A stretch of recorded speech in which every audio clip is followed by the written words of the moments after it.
નમસ્કાર મિત્રો, આજે આપણે ભગવાન શિવના એક એવા ચમત્કારી મંદિરની વાત કરીશું કે જેનું નિર્માણ ભૂતો દ્વારા કરવામાં આવ્યું હતું। જી હા મિત્રો, મધ્યપ્રદેશના મુરૈના જિલ્લાના સિયોનિયા વિસ્તારમાં સ્થિત છે આ મંદિર। આ પ્રાચીન મંદિર ભગવાન શિવને સમર્પિત છે। ભગવાન શિવનું આ મંદિર ખૂબ જ ઊંચાઈ પર સ્થિત છે।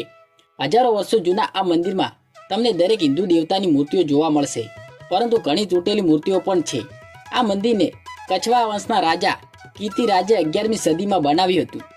એવી માન્યતા છે કે રાણી કકનાવતી મહાદેવના ભક્ત હતા, જેના કારણે આ મંદિરનું નામ રાણીના નામ પર રાખવામાં આવ્યું હતું।